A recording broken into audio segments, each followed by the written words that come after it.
Hey guys, it's Video Tech Dude. In this video, I'm showing you how you can use your DSLR or mirrorless camera as a webcam for your computer. I'm going to be showing you that right now.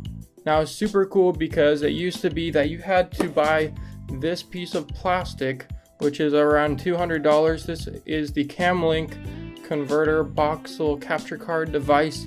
And how this works is you plug in one end, the camera, to one side, and then the other end into your camera through USB 3.0.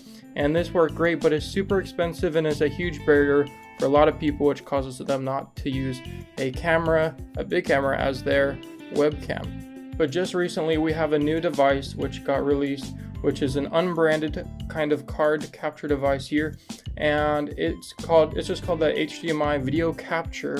And this does the same thing as this $200 piece of plastic, but this is usually around like $35 and even sometimes $15. I'll make sure to link the best deal in the description down below as well, so keep your eyes open for that. Now, the only downside to this video capture device is that it only does 1080p, but that's well beyond what you need for a webcam. Most webcams are barely HD these days, which is very surprising, but that's just how it is. And both of these capture devices, they each come with a little USB extension cable, very nice. And a cool feature of the video capture right here is that it actually can be plugged into the computer via USB 2.0 instead of 3.0, and it still has the same fastness or latency, as some call it, as the CamLink. So that is very nice, because usually with the CamLink it has to be through USB 3.0, and some laptops like this one right here, it only has one of those ports. And so that makes it so that if you're using a hard drive, you have to plug the hard drive into a 2.0 port, and that can cause slower transfer speeds. That's just an example, but you can plug this into pretty much any USB port on your computer, assuming that they're at least USB 2.0 ports. I just recommend trial and error. That's how I found out which ones are which on my laptop. But I just plug this into my laptop, and it's great because you don't even need a driver. You don't need to install anything on your computer. It just works automatically, which is very magical if you ask me.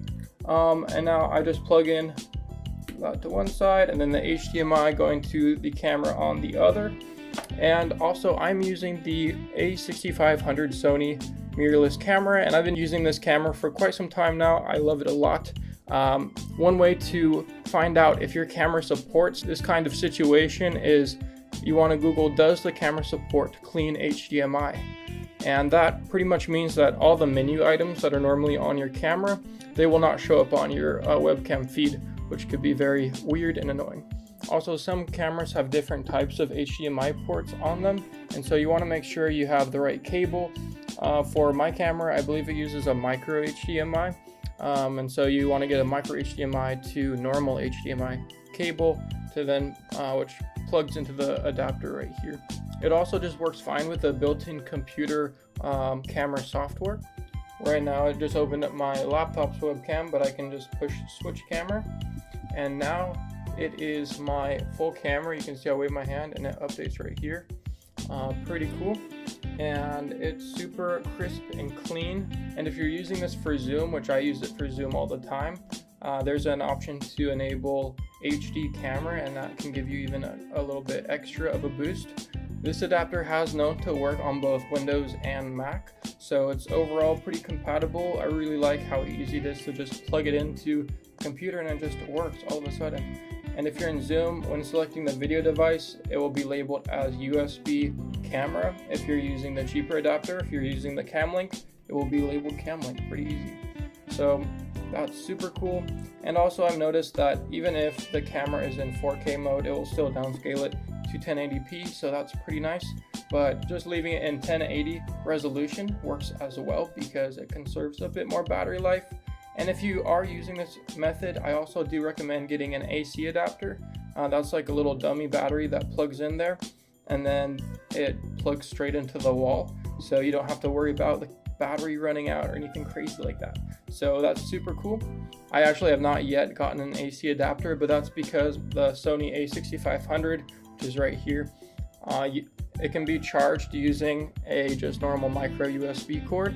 And so what I do is I plug in a micro USB, I plug in the other end to my computer's USB port, and then I'm able to charge the camera while I'm using it, which works almost all the time. Sometimes for some reason the camera will die very slowly and then it eventually does die, but I have some extra batteries on hand in case that's the case. If your intent is to buy a camera for this exact situation, I'll have a couple links down below for cameras that will guaranteed work with this method. Some cameras you can use with this method range from a couple hundred to a couple thousand dollars. A cool benefit you have by using a camera like this is you can interchange the lenses. You could make it super wide if you want, or you can make it zoomed in. With my camera, I primarily just use the kit lens that came with the camera because it just works and it looks way better than any other webcam that's on the market pretty much. There are some nice webcams made by Logitech. I know they have like a $200 one. My friend has that one and I've seen it in real life, but I still feel like using a camera like this can be better, although it is significantly more expensive.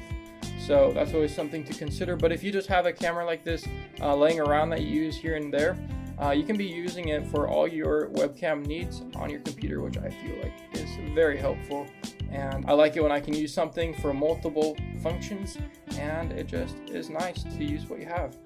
Another cool thing as well is my camera here, the A6500, has a headphone, or no, it has a microphone port on it. So I can plug in this microphone, and that makes it so that I can use that microphone and route it through here. And then when I'm in Zoom, I can just click USB device or USB camera as my audio source, and it will use the microphone. I personally don't use that because although my camera is just right here, I like to have the microphone as close as possible for the best resolution possible, or best quality, because microphones don't really have resolutions. Put them down in the comments down below if you think microphones have resolutions. Anyways, people on meetings are always like, wow, your video is so clear, it's so crisp. And I'm like, yeah, I'm using my actual camera. So it's very cool. So in conclusion, to make sure you have a camera that supports all this, one thing to research is, does your camera or does the camera have a clean HDMI output? Does the camera... that's it actually. If you have any questions, which I'm sure some of you will, make sure to leave them in the comments. I'll try my best to help you out down there. And then if you like the video, you can like it. You don't have to, but it's whatever. And if you want content like this or have any suggestions of what videos I should make, leave them down in the comments and subscribe for future notifications. That being said, I'll see you guys and enjoy. Have a good one.